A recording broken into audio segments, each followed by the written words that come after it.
दर्शकबिन तपाईहरुलाई स्वागत गर्न चाहन्छौं। राप्ती दर्पण टेलिभिजनको अतिथि विशेष कार्यक्रममा छौं। हामी आइपुगेका छौं बुटोलमा। रूपन्देही जिल्लाका विभिन्न सरकारी कार्यालय निकायहरुमा गइरहेका छौं र विस्तृत जानकारी लिने प्रयास गरिरहेका छौं। यही क्रममा हामी आइपुगेका छौं नापी कार्यालय बुटोलमा। हाम्रो माझमा हुनुहुन्छ यस कार्यालयका प्रमुख सन्दीप अरियाल सर। उहाँसित कुराकानी गर्न गइरहेका छौं। सरलाई स्वागत छ हाम्रो कार्यक्रममा। धन्यवाद। विशेष कार्यालय त्यसै गरी तपाईहरु केमा व्यस्त हुनुहुन्छ अहिले? हाम्रो अहिलेको कार्यालयको व्यस्तता भनेको हाम्रो मेनली काम भनेको कित्ताकाट हो हैन। मान्छेले जग्गा खरिद बिक्री गर्दाखेरि कित्ताकाट गर्नु परेमा अथवा कुनैले मान्छेले चाहिँ पुरा कित्ता पास नगरिकन काटेर केही अंश लिनु परेमा हाम्रो मेन प्रायोरिटी रहन्छ। त्यसपछिको अर्को कार्य भनेको हाम्रो यो सिजन चाहिँ हाम्रो यसलाई फिल्ड सिजन भन्छौँ हामीले। कार्तिकदेखि जेठसम्म रहने गर्छ। यो सिजनमा भनेको व्यक्तिहरुको चाहिँ जग्गा रेखाङ्कन गर्ने कार्य उहाँहरूले निवेदन दिनुहुन्छ र अनि हामीले चाहिँ त्यसको टाइममा चाहिँ रेखाङ्कन गर्ने गर्छौं। हामीले मेनली फोकस चाहिँ दुईटा काममा छौं, एउटा कित्ताकाट र त्यसपछि यो फिल्ड सिजन भएको हुँदा रेखाङ्कनमा बढी छौं। त्यसपछिको सामान्य कामहरु भनेको नक्सा प्रिन्टहरु, फ्लोरास्टर उतार, फिल्डको उतारहरु भनेको चाहिँ भइ नै रहने काम भए। त्यो भन्दा मेन प्रायोरिटी भनेको अहिलेको समयमा रेखाङ्कनलाई बढी जोड दिउँ।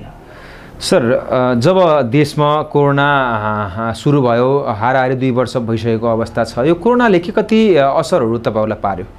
मलाई मेनली लाग्छ कोरोनाको कारणले भन्दा पनि हाम्रो कार्यालयमा चाहिँ हाम्रो कित्ताकाट नहुने समस्याले चाहिँ बढी प्रभाव पर्या हो।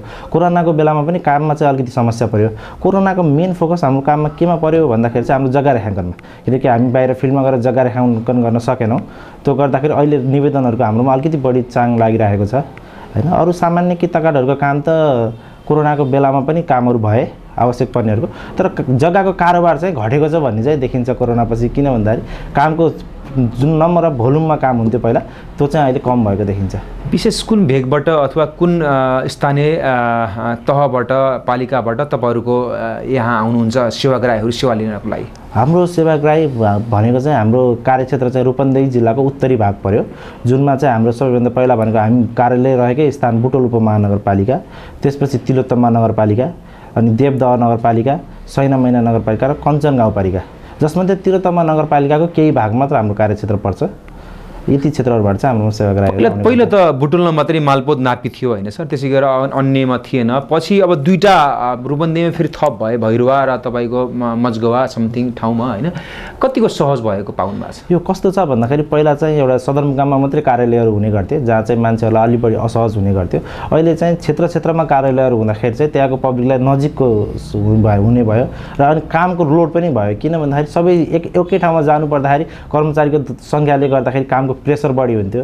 सामान्य कित्ताकाट गर्न नै एक दिनै टाइम लाग्ने सक्ने अवस्था पनि थियो। अहिले त समस्याहरु छोड्दै गएपछि कार्यालयमा कर्मचारीको संख्या बढे, कामको क्षेत्र घट्यो, त्यसले गर्दाखेरि चाहिँ पब्लिकलाई चाहिँ धेरै सहज भएको महसुस गरिरहेका छौं।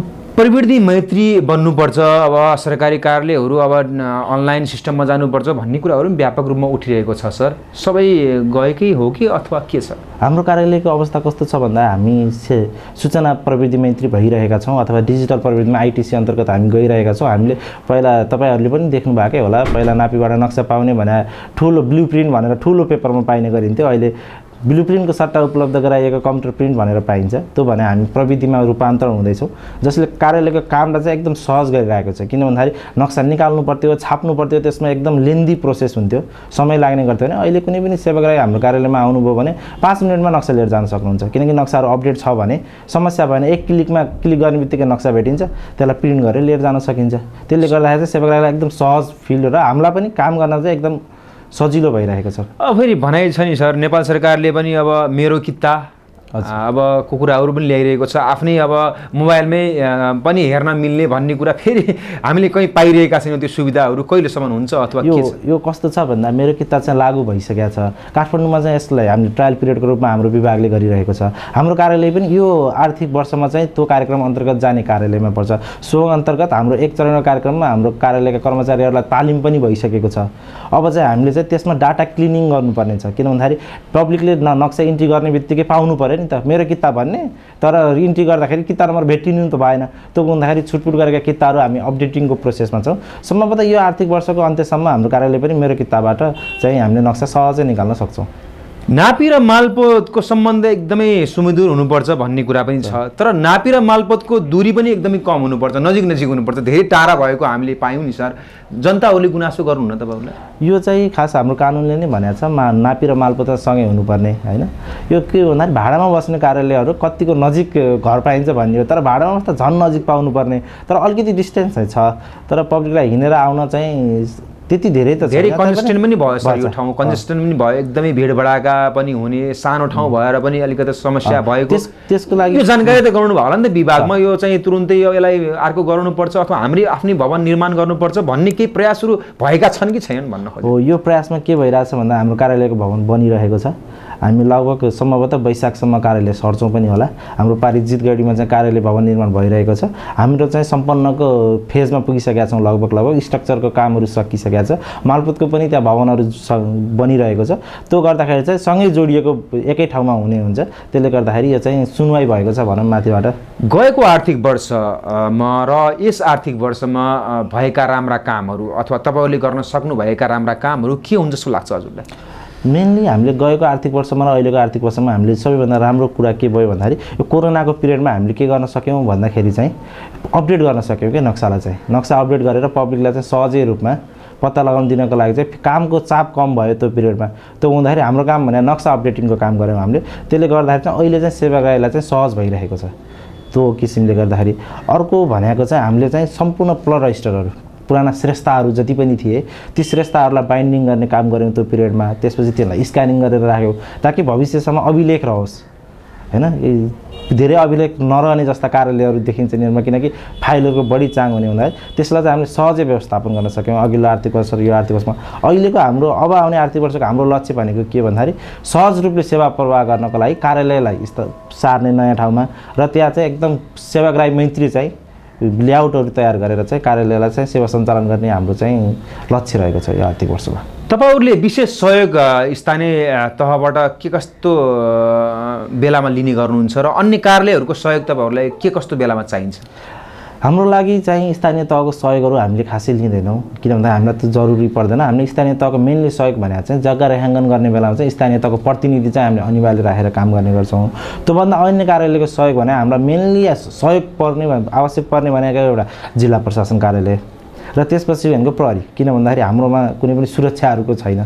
त्यहाँ त जनताको बहुमूल्य जग्गाहरूको संरक्षण गर्ने कार्यालय हो यो होइन। सुरक्षाको चाहिँ आवश्यक पर्ने गर्छ।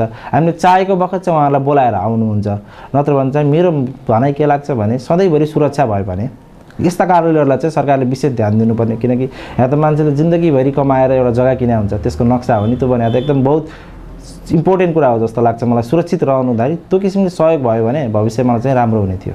बिचौलियाहरूको पनि बिगबिगी छ मालपोत नापी बुटोलतिर भन्ने कुरा हामीले सुनेका छौँ। जनताहरूले पनि गुनासो राख्नुहुन्छ होइन सर। फेरि तपाईँहरूको कर्मचारी र बिचौलियाहरूको बिचमै मिलोमतो रहेर धेरै कामहरू हुन्छन् भन्ने एउटा आरोप छ नि, त्यो आरोपलाई हटाउनको लागि तपाईँ कतिको सजग अथवा कतिको प्रतिबद्ध हुनुहुन्छ भन्न? म यो विषयमा एकदम सजग छु। हामीले मेनली के गरेका छौँ भन्दाखेरि कुनै पनि बिचौलियाहरू अथवा जस्तै हामीले लेखापढलाई अहिले बिचौलिया भन्न सक्दैनौँ, किनकि अब राज्यले नै उनीहरूलाई लेख्ने अधिकार दिएको छ। त्योभन्दा बिचौलियाहरूको मेरो मेनली प्रायोरिटी के हुन्छ भन्दाखेरि मथि कुनै पनि सेवाग्राहीले तोक लाउन लिएर आयो भने कोही बिचौलिया नआओस् कि सेवाग्राही आओस्, किन भन्दाखेरि सेवाग्राहीलाई यसो भन्न पाइन्छ। जस्तै कसैले निवेदन लेख्यो भने पनि यो निवेदन तपाईँले लेख्न सक्नुहुन्छ, यो निवेदनको फर्मेट चाहिँ यहाँ पाइन्छ, यसमा तपाईँले तपाईँको विवरण र नाम लेखेर सही मात्र गरे हुन्छ भन्ने किसिमले हामीले प्रोत्साहन गर्ने गर्दा हाम्रो कार्यालयमा अहिले बिचौलियाहरू एकदम कम भेटिन्छन्, छैनन् भन्दा पनि हुन्छ। किन भन्दाखेरि सेवाग्राहीहरू डाइरेक्ट आउनुहुन्छ। यो समस्या के भयो भन्दाखेरि नापीमा चाहिँ सेवाग्राहीको एकदम कन्ट्याक्ट भइरहेको हुन्छ कि उसको जग्गा के छ, जमिनमा के छ, अब त नक्सामा के छ भन्दाखेरि पब्लिक आफैले बढी इन्ट्रेस्ट राख्ने गर्दा पनि बिचौलिया भन्दा पब्लिकको बढी अलिकति उस देख्छु मैले। र त्यसपछि अर्को कुरा भनेको हामी कुनै पनि बिचौलियासँग भन्नुभन्दा पनि पब्लिकलाई नै डाइरेक्ट तपाईँको कुरा यस्तो हो, तपाईँले यसो गर्नुहोस्, तपाईँले यो कागज यसरी लिएर आउनुहोस्, यसरी छुट्याउनुहोस् भनेर हाम्रो म लगायत मेरा सम्पूर्ण कार्यालयका कर्मचारीहरूको चाहिँ हामी त्यसमा बढी। तपाईँ प्रमुख हुनुहुन्छ, तपाईँका मातहतमा रहेका कर्मचारीहरूले कहिलेकाहीँ गल्ती पनि गर्न सक्नुहुन्छ होइन सर, गल्ती पनि होला। त्यस्तो गल्ती भएको खण्डमा तपाईँले समस्याको समाधानहरू के कसरी गर्नु छ? हाम्रोमा त्यस्तो कुराहरू भयो भने हामीले स्टेप बाई चेकहरू गर्ने गर्छौँ। जस्तै कहिलेकाहीँ गएर जमिन जग्गा छुटाउँदा होस् अथवा काम गर्दा हो भने स्टेप बाई चेक गरेर गर्छौँ। यस्तो समस्याहरू आयो कसैले चाहिँ यस्तो भयो भन्ने फिल गर्नुभयो भने मलाई त्योभन्दा माथि लो ऱ्याङ्किङको सरहरूलाई त्यसलाई चेक गर्न पठाउँछ। विशेष कस्ता टेक्निकल कुराहरू? जस्तै के हुन्छ, यो कुरा खासै कमै आउने गर्छ। जस्तै सामान्य डेली अफिसको काममा चाहिँ त हामी तहगत प्रमाणित गर्छौँ। तहगत प्रमाणित गर्दाखेरि चेक जाँच बिचमा भउँदाखेरि नै के मिस्टेक भयो भने थाहा भइहाल्छ। यस्तो समस्याहरू भनेको कहिले कहिले जग्गा रेखाङ्कनमा आउने गर्छन् होइन। जग्गा रेखाङ्कनमा पब्लिकहरूलाई त्यस्तो लाग्ने पनि गर्छ अथवा कतिपय ठाउँमा भएको पनि हुनसक्ला होइन। त्यस्तो भयो भने तहगत चेक जाँच गर्ने, फाटोलाले चेक गरेर नाप्नुभयो भने त्यसमा उहाँहरूलाई पब्लिकलाई जनतालाई चित्त बुझेन अथवा केही भयो भनेदेखि चेक जाँच जाने गर्नुहुन्छ। त्यसपछि पनि भएन भने म जाने गर्छु। हामी त्यसरी चाहिँ चेक गर्ने गर्छौँ। तपाईँले दिने निर्देशनहरू आफ्ना माथाका कर्मचारीलाई के कस्तो हो? जस्तै मैले मिटिङहरू पनि हुन्छ होला नि त सरकार। हाम्रो कार्यालयमा नियमित मिटिङ हुँदा हाम्रो मेन प्रायोरिटी भनेको सबैभन्दा पहिला हामीले गर्ने भनेको जनताको सेवा हो। जनतालाई हामीले मेरो मेन प्रायोरिटी हुन्छ मुस्कानसहितको सेवा दिएर पठाउँ। उहाँहरूलाई उहाँको काम हुन्न भने के कारणले हुन्न, के कसरी हुन्छ त्यो कुराको जानकारी दिउँ। अनि उहाँहरूलाई कहिले पनि त उहाँहरूलाई रोकेर राख्नुभन्दा पनि तपाईँको यसरी हुँदैछ, तपाईँको काम चाहिँ यसरी फाइलहरू रहेका छन्, यस समयपछि आउनुहोस् होइन, अथवा 10 मिनट कुर्नुहोस्, चिया खाएर आउनुहोस् भन्ने किसिमको चाहिँ पब्लिकलाई चाहिँ मेन प्रायोरिटी दिने, उहाँहरूसँग कन्ट्याक्ट भइराख्ने। जस्तै फाइल आयो नबोलिकन नबस्ने, सेवाकार्यलाई यसो हो, तपाईँको यस्तो हुनुपर्छ, यसो भयो भने तपाईँको यति टाइम लाग्छ, यसरी म हुन्छ भन्ने किसिमको जानकारीहरू दिनुभयो। त्यसपछि अनुशासनका कुराहरू, सुशासनका कुराहरू त रहि नै हाले। छुट नापीका कुराहरू पनि बेला बेलामा आउने गर्छन् नि होइन सर? छुट नापीको के छ सर हाम्रो कार्यालयमा? छुट नापीको विषयमा के छ भन्दाखेरि चाहिँ अहिले चाहिँ छुट नापी छैन। किन भन्दाखेरि त्यो समिति एक्टिभ भएर काम गरिसकेको छैन, त्यो छैन। त्यो हुँदाखेरि अहिले हाम्रोमा त्यति समस्याहरू चाहिँ छैन छुट नापीमा यस्तो भयो उस्तो भयो भन्ने, किनकि त्यो कार्य नै भएको छैन होइन। त्यो काम नै सञ्चालन छैन, समितिले कामै गरिसकेको छैन। त्यो हुँदाखेरि कता कति पब्लिकहरूले छुट जग्गा थियो मेरो दर्ता भएन भन्ने किसिमको समस्याहरू चाहिँ लिएर आउनुहुन्छ। मैले अब खुलेपछि आउला अथवा मालपोतमा गएर बुझ्नुहोस्, जिल्ला प्रशासनमा गएर बुझ्नुहोस् भनेर पठाएको छु होइन। त्यो चाहिँ छाडै नै बस्नुपर्ने चाहिँ मैले देख्छु। किन भन्दाखेरि पब्लिकहरूको कतिपय कुराहरू कोही कता होलान्, कोही कता होलान्, विदेशबाट भएर दर्ता नभएका हुन सक्लान्। त्यस्तो छुटकित्ताहरू चाहिँ भएको भेटिन्छ, किनकि मान्छेहरू पब्लिकहरू गुनासो लिएर आउनुहुन्छ। तिनीहरूको चाहिँ चाँडै नै समाधान हुनुपर्छ जस्तो मलाई लाग्छ। आफू प्रमुखको नाताले भन्नुपर्दा नापी कार्यालयले सुधार गर्नुपर्ने कुराहरू के छन् सर? नापी कार्यालयले मेन सुधार गर्नुपर्ने मलाई के लाग्छ भने हाम्रो जग्गा चाहिँ पुनः नापी हुनुपर्छ। मेन समस्या भनेको के भन्दाखेरि हामी कार्यालयमा जुन नक्साहरू लिएर बसिरहेका छौँ ती नक्साहरू जमिनसँग ट्याक्कै मिल्दैनन्, समस्याहरू छ। किनकि हामी 27 सालको नापीमा चाहिँ चलिरहेका छौँ। त्यो गर्दाखेरि नापीमा छिटोभन्दा छिटो पुनः नापी हुनु जरुरी छ। किन त्यो भयो भने जग्गाको नाप जाँचको कुराहरू, नक्साहरू चाहिँ नयाँ बन्ने हुँदा त्यसमा एकुरेसीको कुराहरू बढी हुन्छ। किनकि जग्गाको मूल्य बढ्दै गएको छ, विवादहरू बढ्दै गएका छन्। त्यो हुँदाखेरि जग्गा पुनः नापी गर्न एकदम जरुरी छ। सबैले चाहिँ चाँडो गर्नुपर्छ। त्यसमा चाहिँ स्थानीय पालिकाहरूको पनि भूमिका हुन्छ, उहाँहरू पनि तात्नुपर्छ जस्तो लाग्छ मलाई। अमिनहरूले अब 4 बजेपछि अफिस आवरपछि अथवा बिहानको समयमा अब कोही व्यक्तिगत कतै चाहिँ जग्गा नाप दिन चाहिँ गइदिनुहुन्छ, पैसा पनि 2000-2500 5000सम्म दिनुहुन्छ भन्ने एउटा गुनासो अथवा जनताले आक्रोश पनि तपाईँहरूमाथि पोख्छन् नि सर, के भन्नु? त्यसमा मेरो यस्तो कुरा छ। त्यसमा मैले के भन्छु भन्दाखेरि चाहिँ पब्लिकलाई चाहिँ मेन प्रायोरिटी भनेको जग्गामा समस्या भएपछि अफिसमा आउनुहोस्, रेखाङ्कनको लागि निवेदन दिनुहोस्, त्यसपछि अफिसमा राजतिर लिएर जानुहोस्। त्यसमा कसैले पैसा धेरै महँगो छ भन्ने कुरा पनि राजस्व चाहिँ त्यति धेरै महँगो छ जस्तो लाग्दैन मलाई। किनकि त्यहाँ कर्मचारीहरूको जानी आउनेलाई निर्धारण गरेर गरेको छ होइन। हामीले जस्तै एउटा समस्या राजस्वमा पनि मलाई के लाग्छ भने मेन भने हामीले कित्ताको राजस्व लिन्छौँ कि 10 दुरको जग्गा भयो भने पनि त्यही राजस्व, 1 बिघाको जग्गा भयो भने त्यही राजस्व। त्यसमा चाहिँ बरु सोच्नुपर्ने राज्यले चाहिँ छ। किनभने केही तपाईँहरूले के भनिदिनु पर्ने अथवा तपाईँहरूले पनि त्यसमा केही सुधार गर्नुपर्छ भनेर चाहिँ विभागमा त्यो त हामीले गरि नै रहेका छौँ। किनकि क्षेत्रफल अनुसारको जग्गा अनुसारको पैसा लिनुपर्ने हो। हामीले कित्ता वाइजको पैसा लिने गर्छौँ होइन। एउटा कित्ता छ भने चाहिँ त्यसमा मेरो मेनली कन्सर्न के छ भने पब्लिकहरूलाई लिनु, र कसैले त्यस्तो गरेर रेखाङ्कबाट जाँदाखेरि पैसा माग्छन् भने त्यसलाई चाहिँ मलाई गर्नु, किनभने केही दिनु पर्दैन। किनकि उनीहरू त यहाँबाट गरे त केही पनि, यहाँबाट प्रोसेस गरेर त केही पनि, तर पनि अन्य बेलामा पनि तपाईँको अब गरिदिएर त्यो कतिको जायज हो? एउटा सरकारी कर्मचारी, निजामती कर्मचारीले अब आफ्नो अफ आवरमा गएर यसरी चाहिँ नाप दिएर, मलाई के लाग्छ भने त्यसमा अफिसियली गएर नाप्नु चाहिँ ठिक होइन। तर त्यसमा चाहिँ जस्तै बिहानमा गएर बेलुकामा गएर कसैले चाहिँ मेरो हेर्दै, तर त्यसरी नापिदिँदाखेरि त अब देशलाई आउने अथवा राजस्व त कम हुन्छ नि हजुरलाई। त्यो कुरा त्यसमा त्यही भएर भन्ने गर्छु पब्लिकलाई चाहिँ निवेदन दिनुहोस्। तपाईँले निवेदन दिनुभयो भने आधिकारिक किसिमले हुन्छ, बिहान बेलुका लैजानु भन्दा पनि। र अर्को कुरो यो बिहान बेलुका लैजाने कुरामा मेरो धारणा के छ भने मान्छेहरूलाई कन्ट्रोल गर्न मैले गर्ने भूमिका भनेको मान्छेलाई नलैजानुहोस्, निवेदन दिएर लैजानुहोस् भन्ने हो। तर पब्लिकलाई के हुँदो रहेछ भन्दाखेरि बिहान गएर यसो नाप्ने त भने लैजान्छु भन्ने किसिमको धारणा हुँदो रहेछ कि त्यो प्रविधिलाई चाहिँ रोक्नुपर्छ।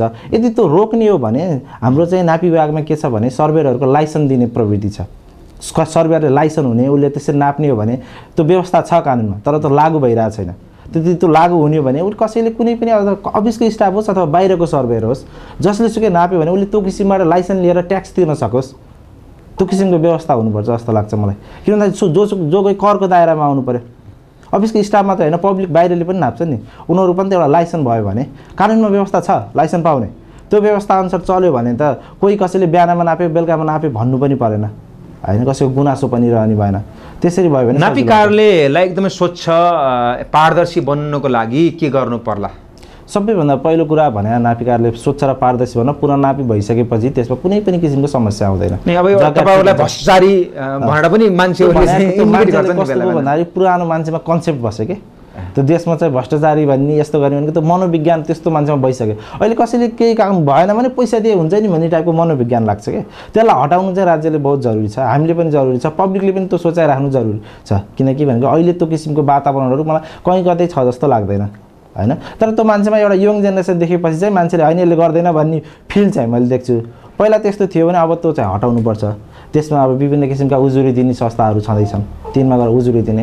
जस्तै मलाई लाग्छ हाम्रै अफिसमा पनि तल होर्डिङ बोर्डहरू छन्, कसैले पैसा मागेमा चाहिँ यतिमा फोन गर्नुस् भनेपछि त्यो भएपछि त्यस्तो समस्या चाहिँ मलाई लाग्दैन हैन। अहिले चाहिँ त्यो छ जस्तो मलाई। प्रमुख जिल्ला अधिकारी सर सिडिओ ले बेला बेलामा तपाईहरुलाई दिने निर्देशनहरू अथवा मिटिङमा बोलाएर के कस्ता कुराहरू भन्नुहुन्छ? त्यो भनेको मेनली उहाँहरूले दिने निर्देशन भने सुशासन सम्बन्धी नै हुन्छन्।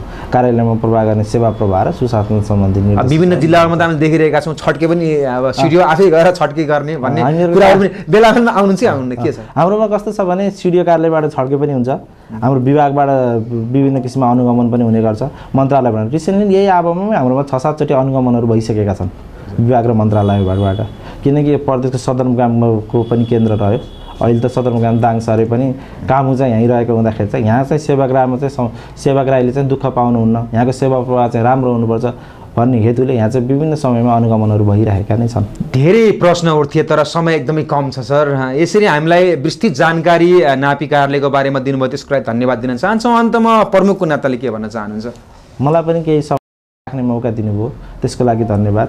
र मैले भन्न खोजेको मेन कन्सर्न के थियो भन्दाखेरि हाम्रो कार्यालयमा कस्ता किसिमका सेवाहरू हुन्छन् र कसरी काम गर्नुपर्छ, कसैले तपाईहरुलाई बिचौलियाले के गर्छ भन्यो भने सिधै कार्यालयमा आउनुस्, यस्ता कुराहरू राख्ने मौका दिनुभयो।